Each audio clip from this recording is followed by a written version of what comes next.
Volvemos a nuestro último bloque de Más Positivo. Mi invitado no sé por qué se está riendo en este momento, no entiendo la razón. No, pero ya, ahora sí. Vamos a hablar, como siempre, temas jurídicos y para eso nuestro amigo personal de Juris Maule, Pablo Contreras, nos tiene un tema que tiene relación con procedimientos civiles y laborales o monitorios. Dice término de contrato de arriendo, precario, restitución de propiedades, que para uno puede sonar un poco japonés, chino, coreano, lo que sea, pero Pablo siempre aquí nos instruye y nos educa y nos dice todo lo referente a este tema. ¿Cómo estás, Pablo? Bienvenido. Muy bien, muchas gracias. Muy buenos días. Bueno, comienza su disertación. No, pero mira, este es un tema súper práctico, entonces yo creo que van a salir como algunas dudas bien claras. Mira, los procedimientos monitorios son una forma distinta de un juicio tradicional. Nosotros entendemos un juicio tradicional, y la mayoría de la gente en la casa, en que yo voy al tribunal, hago una petición que está contenida en una demanda, la otra parte se va a defender, va a exponer lo que estime pertinente en un escrito que se va a llamar contestación de la demanda, lo cual, dependiendo cómo sea el procedimiento, por ejemplo, un procedimiento civil, puede ser todo por escrito, ahí la gente no tiene mucho contacto con el tribunal, o en los procedimientos ya más nuevos, que son los orales, en las causas de familia, en las causas de penales, en las causas laborales, siempre vemos un poco que mi abogado o el que me representa, o si es una denuncia, yo voy al tribunal y hago esta demanda. Luego la otra parte me va a contestar la demanda. Y después, si existe una discrepancia, vamos a presentar pruebas y vamos en el fondo a determinar quién tiene la razón, y el juez va a dictar una sentencia. Esa es la estructura lógica que todos conocemos de un juicio. Pero la verdad es que no es la única forma de que exista un juicio. Existe algo que se llama los procedimientos monitorios, que son juicios más rápidos, que tienden a buscar soluciones y que parten al revés. Parten con una sentencia. Entonces uno dice, pero ¿cómo va a partir con una sentencia si la otra parte tiene que decir algo? Lo que pasa es que estos juicios se crearon para resolver cuestiones súper prácticas y que la gente de repente tenía la necesidad que se resolvieran más rápido. Les voy a poner un ejemplo. Ustedes tienen una propiedad, arriendan la propiedad, la persona no les paga hasta 6 meses sin pagarle, se contactan con la persona y dicen, pucha, por favor, ándate por último, y esto pasa muy en el día a día, por último no me paguen lo que me debes, pero por favor, ándate para poder arreglar la propiedad y volver a arrendarle, para recuperar volver, dinero. claro. Porque es probable que esa persona no me va a poder pagar, porque aunque yo lo demande, seguramente no va a tener bienes y vamos a quedar un poquito en lo mismo. Esa es como la medida desesperada, básicamente como para recuperar el bien, ¿no? O sea, el bien ahí, chao. Claro, pero ¿cuál era el problema de lo que ocurría hasta hace años atrás? Que yo me contactaba con un abogado porque esta persona ya no quería salir, seguía viviendo gratis, y mientras más se demorara el tema, yo todos los meses seguía perdiendo el valor del arriendo.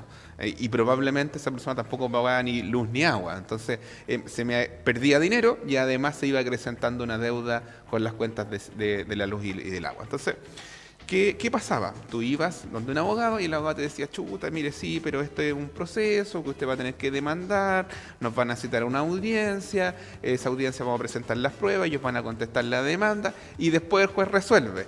Y después que salga la resolución del tribunal, ahí recién vamos a poder echar a las personas. Pero también puede apelar y esta cuestión se podía dilatar de repente 6 meses, 8 meses, hasta un año. Entonces, claro, por eso mucha gente terminaba recurriendo a otros medios para poder sacarlo. De hecho, yo creo que muchos programas en la televisión veían también que se hacían funas para poder sacar a la gente. No voy a decir el nombre del programa, pero porque no había una solución práctica en los tribunales. En la desesperación del fondo de las personas. Y pongámonos en un caso más terrible, porque por último aquí yo lo arrendé voluntariamente. Obviamente yo no quería que me dejaran de pagar, pero por lo menos yo intentaba hacerlo. Pero tenía otros casos en que yo, por ejemplo, mi casa estaba desocupada porque yo vivía en otro lado, estaba en este periodo de vacancia entre que la arrendé y alguien llegara un arrendatario nuevo, se tomaba en mi casa. Y la verdad es que la gente iba hacia la denuncia en Carabinero, que a mí decía, yo no puedo hacer nada porque esto es un tema civil, y ocurría que yo, para sacar a esas personas, tenía que hacer un procedimiento muy similar al procedimiento del de arrendamiento, un poquito más rápido, pero seguía siendo un procedimiento que era bastante lento. Entonces ahí es donde se venía el problema. Porque yo iba a un abogado y luego me decía, ya son 6 meses por lo menos. O sea, ocupaban mi casa y al menos tenía que esperar 6 meses a que saliera la sentencia. Claro. Y ojo, que después que sale la sentencia no es que sea inmediato.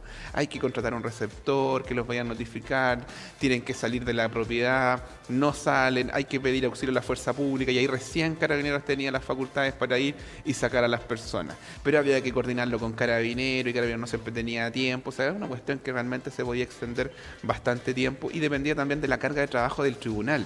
Si el tribunal tenía mucha carga de trabajo, esas sentencias se demoraban mucho en salir. Por ende, uno esperaba demasiado tiempo y la gente, ¿qué hacía?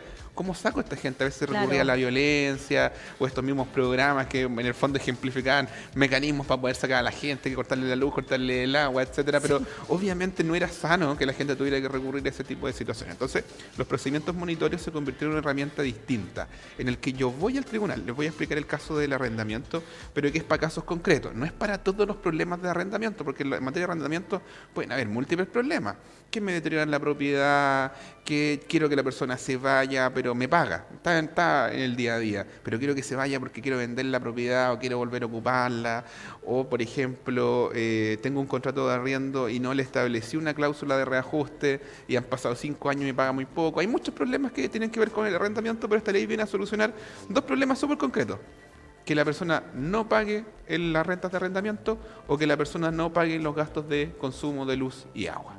Son para esos 2 casos que son los más terribles en realidad. Y los más comunes. Y los más comunes. Entonces, ¿qué es lo que dice esta ley?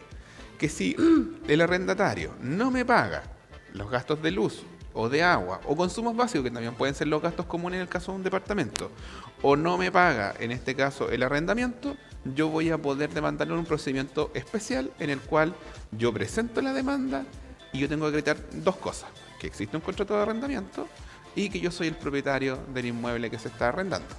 Y con eso el juez, en vez de citarnos a una audiencia y que contesten la demanda, etcétera, la primera resolución dice que las personas tienen que pagar íntegramente las deudas que yo estoy reclamando, y si no lo pagan, dentro de 10º día tienen que desocupar la propiedad. Y si no la desocupan, llegan los 10 días y ellos no pagan o no desocupan la propiedad, se da auxilio a la fuerza pública para que esas personas salgan. O sea, en un procedimiento rápido, expedito, que tiene sus demoras porque el sistema judicial en general no es rápido, pero más o menos en 2 meses las personas pueden ya estar fuera de la propiedad. Pero si lo comparas a 8 meses, 1 año, que es como el procedimiento normal, es bastante, 2 meses no es nada. Exacto. Entonces es una situación que mejora mucho el estándar de las personas. Ahora, alguien dirá, ya, pero igual yo podría estar mintiendo. ¿Por qué? Porque la ley me exige 2 cosas: que yo acredite que soy el dueño y que está arrendada la propiedad. Entonces yo perfectamente podría estar agrandando las cosas o inventándolas, o la persona, mejor no digo el abogado, la persona que recurre a mí porque a lo mejor tiene otro problema y quiere sacarlos por otro motivo. Ahora, no es que la ley deje en desamparo a la persona que está siendo demandada. Esa persona dentro de 10º día puede acreditar que pagó, porque también podría estar diciendo que me debe y en realidad no me debe, con los respectivos comprobantes, o si es que, por ejemplo, hay algún acuerdo entre nosotros de pagar de otra forma o de pagar en plazo, eso también efectivamente lo puede comprobar. Pero siempre tiene que ser fundado en antecedentes por escrito. Entonces, aquí una recomendación para las personas que hoy día arrendan una propiedad: no paguen por mano, porque el día de mañana, si tienen un problema con su arrendador, el arrendador los puede demandar en este proceso y ustedes tienen que acreditar que le pagaron. Entonces, los 2 consejos son: primero, no paguen por mano; segundo, si van a transferir, transfiéranle al dueño o al corredor de propiedades, pero tiene que estar establecido en el contrato de arriendo, porque muchas veces es el corredor el que cobra, uno le paga al corredor, pero eso tiene que estar en un documento. Es decir, si yo le estoy pagando a Pedrito, pero el que me arriende es Juanito, cuando Juanito me demande, ¿qué voy a mostrar? Las transferencias a Pedrito no me van a servir. Salvo que esté este documento, que el contrato de arriendo, donde dice que Pedrito en realidad está autorizado por parte de Juanito a cobrar las rentas de arrendamiento. Entonces, esos son los 2 consejos para el otro lado, para las personas. Oye, ojo con eso también, ¿eh? Que no es menor, ¿no? Porque esta demanda no es solo para que desocupen el inmueble, sino que para que paguen estos montos. Entonces, yo podría estar pagando un año completo y después me demandan: oye, que usted no me ha pagado nada, y no voy a tener cómo demostrarlo. Así que, ojo con el tema, porque hay un adagio jurídico que dice que quien paga mal paga 2 veces. Entonces hay que tener un poquito de cuidado, porque a veces la gente, cuando están las cosas bien, no hay problema, pero cuando no, viene el problema. Ahora, ¿cómo puedo yo, deudor, impugnar esta demanda si es que efectivamente no he pagado? Bueno, la ley es súper clara. Dentro de 10º día, yo voy a tener, desde que me notifiquen la demanda, yo voy a tener que demostrar que pagué. Ahora, si no he pagado, yo puedo pagar dentro de esos 10 días y acompañar los comprobantes de que hice el pago y no voy a tener que desocupar la propiedad. Ah, ya, o sea, tienen un plazo de unos días como para ponerse al día. Y, Pablo, voy a aprovechar de hacer una consulta. Se ponen al día y queda ok, puede seguir utilizando, pero si yo, por ejemplo, quiero decir como, no, yo quiero ya hacer el cese, del contrato, porque obviamente no más seguro que Claro. vaya a seguir. ¿Eso se puede Efectivamente, se puede pero hacer? no en este procedimiento. Ya, perfecto. Porque este procedimiento que quiere solucionar este problema muy puntual, que es arrendar una propiedad y no me la pagan. Perfecto. Entonces, Listo. con eso yo soluciono, me pagaron, pero sé que voy a tener problemas, porque a lo mejor en 3 meses más vamos a estar en lo mismo. Es que a eso y me voy a refería, demandar de claro, nuevo. sí. Sí, efectivamente existe el procedimiento normal, que se llama término inmediato de contrato de arrendamiento, que puede ser por este atraso, por el no pago de las rentas dentro del periodo, o también existe otra posibilidad de que en realidad no es que no me paguen, es que yo quiero que se vayan. Y eso se llama el desahucio. El desahucio es cuando el arrendador quiere ponerle término al contrato de manera anticipada. Ahí hay varios mecanismos que va a depender un poco de lo que diga el contrato, porque a veces el contrato establece plazos y formas de hacerlo. Pero en principio el arrendador siempre va a poder pedir el desahucio, pero puede ser judicial o a través de una notificación por carta certificada. Claro. Pero ahí hay que recurrir al contrato, que es lo que dice. Entonces, ojo con la redacción de los contratos. Claro, ¿ya? porque sabemos que hay excepción, entonces por eso hay que te consultaba también. Exacto. Ya. Ahora, vámonos a casos prácticos, porque esto ocurre, la verdad es que demasiadas veces. Primer caso práctico, no hice contrato de arrendamiento. ¿Puedo demandar? Y la verdad es que sí pueden demandar. Pero lo que le dice la ley es que yo debo acreditar que existe un contrato de arriendo. Entonces, ¿qué pasa? Que aquí existen varios mecanismos para acreditar. Lo primero, supongamos que la persona les pagaba y ustedes le daban recibos de arriendo, estos recibos típicos que venden en las librerías. Claro. Ese documento me basta. O supongamos que en realidad esa persona me transfería permanentemente. Entonces yo puedo acompañar los estados de cuenta del arrendamiento y esos comprobantes o transferencias me van a servir también para acreditar que yo estaba arrendando esa propiedad. Porque en realidad la ley no dice que el contrato de arrendamiento tiene que necesariamente escriturarse. El contrato de arrendamiento basta con que yo te entregue algo a ti y tú me pagues por eso para acreditar utilizarlo. que es algo constante, un pago constante. Exacto. Entonces el arrendamiento para existir no requiere de escriturarse, a diferencia de otros contratos. Hay contratos Claro. que la ley exige que deben ser escriturados, como la compraventa. O sea, no existe una compraventa de bienes inmuebles sin hacerse por escrito, ¿ya? Así que eso lo pueden tener claro, tienen solución. O por ejemplo, les pongo otro caso que también es de habitual situación. Le presté la casa a un familiar. El familiar se comprometió a pagar la luz y el agua y no ha pagado ni la luz ni el agua y la propiedad con no me la corte, quiere con entregar. todo. ¿Puedo yo demandar en este tipo de procedimiento? La verdad es que en principio no. ¿Por qué? Porque no hay una contraprestación monetaria para el pago de arrendamiento, o sea, no hay un arrendamiento. Pero sí existe otro procedimiento, y ahí lo vamos a hacer el enlace con lo que se denomina la demanda de precario. La demanda de precario era justamente esta situación que hablábamos al inicio. Tengo una casa y me la ocupan. Y la verdad es que me la ocuparon y esa persona no sale de la propiedad y tengo que demandar. El precario es básicamente eso, que otra persona tenga una propiedad por mera tolerancia mía. Ya sea porque llegó y me la ocupó o porque yo se la presté. Yo podría haberse la prestado sin un contrato y haberle dicho, mira, ocupa la propiedad por 3 la meses. buena onda. Claro, por 3 meses. Y esto ocurre mucho entre familiares. Ocupa la propiedad por 3 meses mientras encuentras un lugar donde vivir, págame la luz y el agua. Y después, bueno, acordamos más adelante. En realidad es un préstamo para ayudarlo en el fondo. Pero ocurre, y demasiadas veces, que este familiar después no se quiere ir de la casa. Entonces, en ese caso, existe esta denominada acción de precario, que es la que tiene el dueño respecto a una persona que está ocupando la propiedad por mera tolerancia. ¿Qué significa la mera tolerancia? Que no hay un contrato entre nosotros que me obligue a respetarte que tú no te salgas de la propiedad. Así que la verdad es que este es un mecanismo muy utilizado para sacar a las personas. ¿Cómo funciona? Muy similar en este caso a las demandas de término de arrendamiento por no pago de renta. Los voy a presentar una demanda, tengo que acreditar que yo soy el dueño. El tribunal lo que va a hacer es que se notifique a esta persona y va a tener un plazo de 10 días para oponerse lo mismo o desocupar el inmueble. Pero aquí empiezan algunos problemas. Supongamos que, casos prácticos para que ustedes lo entiendan. La verdad es que esta persona que ocupa el inmueble es mi ex señora. Nos casamos, pero la casa es mía. ¿Ya? Ya. La casa es mía, no estábamos casados y la verdad es que nunca quiso irse de la casa y yo quiero vender la casa. Ya, perfecto. Ya. O ocuparlo en su defecto, lo O que sea. ocuparla, etcétera. Entonces cualquiera diría, bueno, esa persona está ocupando la propiedad sin tener un título, no hay contrato de arrendamiento, no hay ningún documento entre nosotros y por ende le voy a pedir que desocupe el inmueble. Hasta hace 4 o 5 años atrás, la verdad es que si uno presentaba una demanda de esta naturaleza, por lo general los tribunales ordenaban que la persona saliera porque efectivamente no podía acreditar documentalmente que la propiedad le pertenecía. Claro. Pero ojo con esto. Lo que pasa es que recordemos que ustedes estaban casados. Y el matrimonio es un contrato. Nos guste, no nos guste, encontré... Te di alergia hablar del matrimonio. Perdón. Es el matrimonio, parece que el que produce ahí No. ciertos problemas. Pablo me está molestando en vivo. Ya me estoy poniendo el color del... Ya, sigue.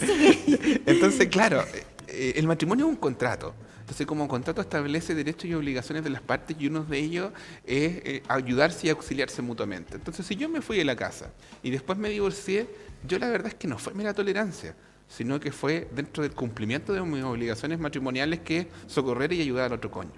Entonces, bajo esa lógica, los jueces han interpretado en los últimos años que el matrimonio es suficiente para oponerse a una demanda de precario, porque esa persona no es que llegue a ocupar la casa o no es que por la buena onda está en la propiedad, sino que porque era una obligación moral que tenía el cónyuge con su señora, Claro. y por ende esas demandas se rechazan. Entonces aquí muchos clientes me preguntan, bueno, ¿y qué hago entonces? Claro, sí, porque ¿Cómo- obviamente igual cómo uno saco a la quisiera persona? Porque recuperar no es su un- vivienda. No es un contrato de arriendo. Y tampoco puedo sacarla a través de un precario. Y la verdad es que las opciones son súper pocas. Hay harta discusión en esta materia porque está bien, hay razón de que efectivamente esa persona la ocupa en razón del matrimonio. Pero el matrimonio se extinguió. Por ende desapareció el motivo o la obligación, en este caso, para ocupar la propiedad. Claro. Aquí la verdad es que los criterios han sido dispares. Algunos sostienen que se tiene que hacer a través de un juicio ordinario, que es muy largo, que puede durar 2 años, que es bastante costoso desde el punto de vista de los honorarios y que sería una acción reivindicatoria. Pero la verdad es que a mi criterio particular, yo considero que la acción de precario sí procede en este caso, pero hay discusión. Yo diría que de cada 10 juicios, 6 se rechazan y 4 se acogen. Pero ¿cuál es el consejo que yo doy a la gente? El otro juicio, que es el que donde sí o sí vas a poder sacar a la persona, dura más de 2 años. Y es muy costoso, mientras que este juicio puede durar 2 meses. Entonces lo mejor es... Pero Pero con un sin resultado garantía, claro. Claro, pero obviamente el consejo es inténtelo por este mecanismo, porque si le va bien se va a ahorrar 1 año, 8 meses o más incluso de tiempo, que no ofrece una garantía, pero que por lo menos es una posibilidad real de hacerlo en un tiempo corto, y si no va a tener que necesariamente ir a la acción de precario. Pero en caso de, claro, se puede reivindicatoria. hacer por el procedimiento largo, aunque sea más costoso, porque al final yo creo que la gente ya llega a un punto es como que ya, toma todo mi dinero, mis bienes, pero sácame esta mujer o sácame este hombre de la casa. Claro, Igual ya- se puede seguir, si ya en Sí. caso se rechaza, se puede Ahora, continuar con el el asunto otro. se vuelve aún más complejo, y aquí ya podemos dar consejos para ambos lados, si es que esta propiedad la ocupa la mujer y los hijos. Eso te iba a preguntar, Porque, en caso de hijos, ¿qué A pasa? ver, desde el punto de vista estrictamente jurídico, no cambia la situación. Perfecto. ¿Ya? Pero sí tengo una obligación para con los hijos. Entonces, a mi criterio, aquí ya no procedería la demanda, más allá de lo ético que podemos hablar de esto, de lo bueno o lo malo, que es una discusión distinta. Sí. No, a mi criterio no procedería. ¿Por qué? Porque ya a lo mejor con la cónyuge ya no existe una relación matrimonial, pero sí con los hijos. Claro, por eso, justo que también quería hablar de Entonces, eso en el caso de que existan A mi hijos de por criterio medio. no procedería si estuviesen hijos, porque hay una obligación moral y legal de propender al cuidado de los hijos y obviamente sacarlos de la casa iría en contra de esa situación y además también del principio del interés superior del niño. A mi criterio ahí ya no sería procedente porque obviamente el lazo familiar del matrimonio desaparece con el divorcio, pero no desaparece con los hijos. Por ende, esa obligación a mi criterio se mantendría. Aquí hay, la verdad es que habrían soluciones porque el tema igual se vuelve complejo, porque también ningún padre querría presentar una acción reivindicatoria de 2 años para sacar a sus propios hijos Claro. de la casa. Estamos hablando de hijos menores de edad, Pues que tienen derecho a chiquito, pues alimentos. estamos claro. hablando chiquito. Entonces, en ese caso, hay soluciones que a lo mejor pasan por otras vías jurídicas. Un ejemplo, probablemente con esos hijos esa persona pague pensión de alimentos. Entonces, la recomendación sería que dentro de esa pensión de alimentos se contemple este aporte que está haciendo el papá por el tema de la casa. Aquí podrían ocurrir 3 escenarios súper distintos. Escenario 1, no está regulada la pensión de alimentos. Y tenemos discusiones, porque obviamente no nos llevamos bien, si no, no Claro. estaríamos discutiendo esto. Entonces me demandas por pensión de alimentos y yo contesto en esa demanda, ok, tengo que pagar pensiones, es mi obligación, pero que ese monto sea reducido en virtud de que yo hago un aporte ya, que es la casa donde están viviendo los hijos. Y se entrega como usufructo, que es un derecho que van a tener en este caso los hijos para utilizar la propiedad hasta que cumplan los 21 años de edad como una pensión de alimentos. Es decir, esa pensión se paga con este derecho de usufructo sobre la casa. ¿Por qué? Porque si no yo me puedo encontrar con el segundo escenario en que ya me regularon la pensión, yo no dije nada de este tema, ya sé que la regulé voluntariamente o de cualquier manera. Se hizo todo como de mutuo acuerdo. Claro. así, Y resulta que pago, no sé, 300.000 pesos por pensión, pero aparte les aporto la casa. Entonces, si tú lo sumas, un arrendamiento debe ser por lo menos 300.000 pesos. Claro. Entonces, estoy aportando 600. Y puede que mi realidad económica no me dé porque yo la voy a tener que arrendar en otro lado y a lo mejor no me va a alcanzar. Entonces, ese es el escenario más complejo. ¿Qué puedo hacer si yo ya me metí en el problema? Ya mis hijos, como mi señora, viven ahí y aparte pago una pensión que puede ser una pensión importante porque si es una pensión muy baja a lo mejor no tiene sentido. ¿Qué puedo hacer? Podría yo pedir la rebaja de esos alimentos argumentando que yo hago un aporte adicional, que en este caso sería la propiedad. Y esto, ojo, estamos hablando cuando la propiedad es mía. Porque si la propiedad se adquirió dentro del matrimonio, en sociedad conyugal, la propiedad es de los dos. Entonces ahí ya no hay muchas opciones de reclamar. Eso también que quede Eso es súper importante. claro. Sí. Que quede súper claro eso también. Cuando la propiedad es mía. Mía. Sí, exacto. Y no la adquirí dentro del matrimonio o la adquirí dentro del matrimonio, pero estábamos en separación de bienes. ¿Ya? Eso sería el caso práctico. Vuelvo al donde consejo de ocurría. no tiene que casarse. Por favor. Se evita todo estos dramas. Todo de esto verdad. duraba. O casarse en separación de bienes. No, que es no una se opción. case. Viva en pecado. Viven en el pecado. Entonces, ya tenemos claro que el precario nos sirve para sacar a personas que ocupan una propiedad y que no existe un contrato con ella o que no existe un motivo por el cual la estén utilizando la propiedad más que mi mera voluntad. Salvo estas relaciones de familia que obviamente hay que distinguir, hay que ver caso a caso y ahí Ese la es un solución caso, cada caso no es es tan, único y no es tan especial. práctico. Pongamos otro caso típico. La persona que ocupa la propiedad, la verdad es que era una persona que yo conocía, le permití usar la propiedad y se fue ahora, pero dejó a su familia, a sus hijos o a su señora, etcétera. Si esa persona no me pagaba arriendo propiamente tal, yo voy a poder sacarla a través de un precario, no va a haber ningún problema. Pero ¿qué pasa si la persona que ocupaba el inmueble era Juanito?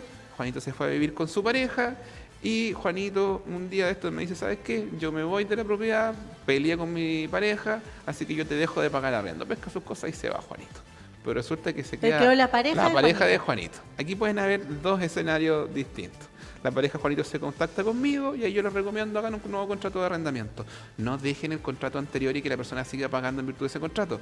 Porque después cuando lo quieran terminar, ¿qué va a decir ella? ¿Qué tengo que ver yo con ese contrato de arrendamiento? Si no es mi contrato. Entonces ese es el primer escenario.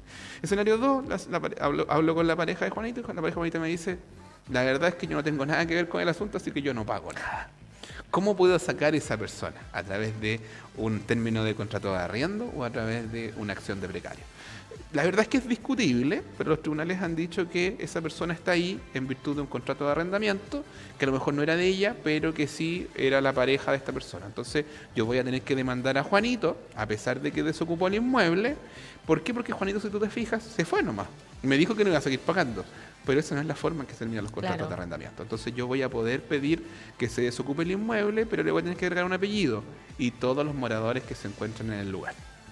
Entonces ahí obviamente va a ser el mecanismo idóneo para hacerlo, independiente de que Juanito se haya ido. Algunos dirán, pero ¿y cómo notifico a Juanito si Juanito se fue? Yo no tengo idea de dónde está, porque esos son problemas prácticos. Juanito se fue a la China y nadie lo supo. No hay problema. La no hay ley problema. contempla una solución que dice que hay una notificación especial, que yo voy a poder notificar a esa persona en el domicilio de la propiedad arrendada, viva o no viva en ese inmueble. O sea, la llegar a la casa. Ya, Exacto. y en caso de que, vamos a decirlo, hoy nos vamos a ir al extremo, y si Juanito... ¿Falleció? Sí, y la familia que hay, ¿qué pasa con Mira, eso? en estricto rigor las obligaciones se traspasan a los herederos. ¿Ya? Esto para todo tipo de contratos. En realidad, las obligaciones no se extinguen Herederos, por la muerte. hijos. Hijos, cónyuge, habría que ahí determinarlo. Pero también es un problema porque efectivamente tú todavía no sabes quiénes son esos herederos. Porque Juanito no era casado, vivía en pecado y no tuvo Pero, hijos. pero si no te pagan ya el contrato de arriendo, ahí la posibilidad sería demandarlo. Obviamente no vas a poder notificar a Juanito, sin embargo vas a tener que notificar a los herederos de Juanito. Ya. Se va a complicar, no te niego que se va a complicar. Sí, por eso, porque... Ojo, que estas cosas que tú me puedes decir que son extremas pasan. A mí por lo menos ha pasado 2 o 3 veces ya que esta situación ocurre.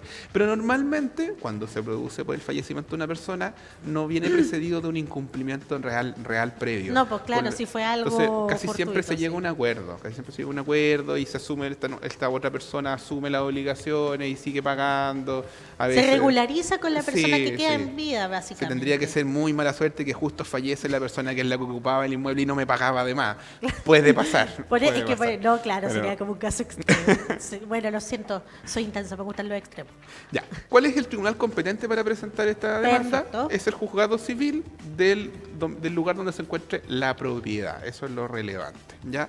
¿Por qué? Porque vamos a notificar en esa propiedad, independiente que Juanito hoy día esté viviendo en otra parte. ¿Ya? Aquí otras cosas que pueden ocurrir y que estos pasan en el tiempo intermedio. ¿Qué pasa si yo demando y me desocupan la propiedad pero se van nomás? Yo tengo entonces, supongamos que me dicen, no, ya no nos fuimos, chao. No nos molesten más, por ejemplo. Me mandaron un mensaje de WhatsApp. Claro, pero no hay pago Yo- de arriendo, no hay pago de servicio, no hay pago de nada. Claro, la verdad es que aquí ocurren dos escenarios distintos. Escenario uno, yo quiero solo recuperar la propiedad, en realidad no me interesa lo que me den, ya que eso el 90% de la gente en realidad Sí. es lo que quiere. Llego y entro, que es la primera opción. La verdad es que yo no se los recomiendo hacer eso. ¿Por qué se los digo? ¿Por qué? Porque si ustedes llegan y entran, pero existen bienes adentro de esa propiedad, ellos después los podrían denunciar por invasión de morada, porque se robaron algo. Entonces, la recomendación ahí es, se le avisa de esto al tribunal y un receptor se constituye en el lugar, verifica que efectivamente no hay nadie y proceden al ingreso a la propiedad y él certifica que la propiedad está desocupada, que dejaron tales cosas, que dejaron la propiedad en tal estado de deterioro, etcétera, lo que me permitiría a mí en un futuro demandarlos para cobrarle estos montos de los deterioros o demandarlos por las deudas que todavía tienen. Entonces, Mejor venda las cosas que están ahí adentro. no, eso es algo que no se puede hacer. No, pero mira, qué buen dato ese, porque Sí. claro, la gente ya recuperé en mi casa, no importa, llego, entro, pero claro, si ahí Porque vienes adentro, si hay jurídicamente todavía no se ha producido la desocupación del inmueble. cosas, claro, por O el hecho de que hay cosas todavía ahí. Justamente, o incluso, y esto pasa, uno parece que esto parece fuera mentira, pero No, ocurre. sí, parece un Hay chiste gente el que se ha tema, pero instalado en la propiedad, ha vuelto a su casa, la desocupa y y la otra persona vuelve al otro día. Estas cosas pasan. Entonces, por eso a veces lo mejor es hacerlo todo a través de un receptor. Tiene un costo adicional, lamentablemente, pero es la única forma en que yo voy a tener la certeza. Porque ¿qué pasa si esta persona vuelve y nos ponemos a discutir y peleamos ahí? Esa persona va a llamar a Carabinero y para bien o para mal, yo entré a una propiedad a la cual no estaba autorizado a ingresar todavía. Aunque sea mi propiedad. No, el mundo jurídico es un meme, pero bueno, nada que hacerle, pues. Es un verdadero meme este sistema, pero Lo que pasa es que tiene un objetivo. Y el objetivo, ¿por qué? Es que uno diría... No, sí, está que bien. porque de verdad que cualquier persona que lo escuche suena como bien extraño. suena como un meme. Pero, sí. pero ¿por qué? Porque si no, si la ley permitiera que la gente hiciera las cosas por sí misma, primaría la fuerza, por sobre todo. En este caso, el más fuerte o quien tiene más herramientas podría obligarte a hacer cosas que a lo mejor no es así. Claro. Entonces, por eso la recomendación siempre es que sea por la vía jurídica. ¿Por qué? Porque si siempre primara la fuerza, bueno, ¿para qué estarían los jueces? No, pero a veces también por desconocimiento, porque por ejemplo ese Sí, dato claro. que tú me mencionaste, el tema, no sé, si ya yo pido, me avisan las personas que están en mi casa, ahora no, me fui, chao, yo llego y entro, claro, yo no sabía ese detalle de que después podía tener consecuencias si yo llegaba y entraba a mi casa. Entonces, por eso te digo, es bueno Porque- también esos datos porque porque esa uno, persona- uno no lo sabe en el común. Claro, porque esa persona te podría acusar que te robaste algo. Obviamente no te robaste nada, No. pero podría hacerlo. Claro. Y es más probable que sea cierto que no, o sea, que fuese creíble que eso pasó. Claro, porque uno dice, ilógico, si en mi casa son las ya ahí. Claro, entonces Bueno. por eso la recomendación es esa. Bueno, todavía nos falta la parte del procedimiento monitorio, pero por un tema de tiempo, yo creo que no vamos a, no vamos a alcanzar, pero lo podemos dejar para una próxima vez. Les anticipo solo algo. Ah, ya, El vamos a hacer el spoiler del próximo Claro, capítulo. El procedimiento monitorio laboral es un juicio bien especial que parte al igual que con el juicio de arrendamiento con una sentencia. Sentencia que puede acoger la demanda de plano. Es decir, yo puedo demandar por 4 millones de pesos por distintos motivos, despido injustificado, no pago remuneraciones, y si yo acompaño antecedentes y que el juez considere que mi historia es razonable, va a acoger la demanda de plano y va a ordenar el pago inmediato de esos montos. Perfecto. Listo. Spoiler hecho, entonces no se pierda el próximo capítulo de este bloque jurídico. Todos los jueves a la misma hora en el mismo canal. Pablo, bueno, ya está saliendo en redes sociales, pero invita a las personas para que vayan, pidan una asesoría en caso de tener este u otros inconvenientes que lo estén afectando en este momento. Sí, mira, nos pueden contactar en www.jurismaule.cl, van a encontrar todos nuestros medios de comunicación, teléfono, WhatsApp, también por redes sociales, nuestra dirección. Entonces, la recomendación es, ustedes por vía WhatsApp pueden hacer sus consultas, no hay ningún problema y les vamos a responder. Si la situación es más compleja, se recomienda agendar una hora y ahí los vamos a poder ayudar. La primera consulta siempre es gratuita. Y si no, un duelo a muerte con cuchillo. Ah, no. Listo, Pablo, gracias por estar con nosotros el día de hoy. Nuevamente, me encanta que traiga estos temas prácticos porque muchas cosas, como te decía, las desconocemos y no sabemos que nos podemos enfrentar a pequeños problemillas por algunas acciones. Así que gracias nuevamente. Y listo, de esta forma nosotros comenzamos a finalizar nuestro Más Positivo. Muchas gracias por su sintonía. Los invito también a continuar con la programación de Canal 30. A las 14 horas viene Mati Cruzat con las noticias. A las 16 horas vengo yo con Mujeres en Sintonía. Y después, si usted tiene alguna duda, se perdió algo de este capítulo, ningún problema porque a las 19 horas se viene la repetición del Más Positivo. Cuídese, chao, chao, que esté bien.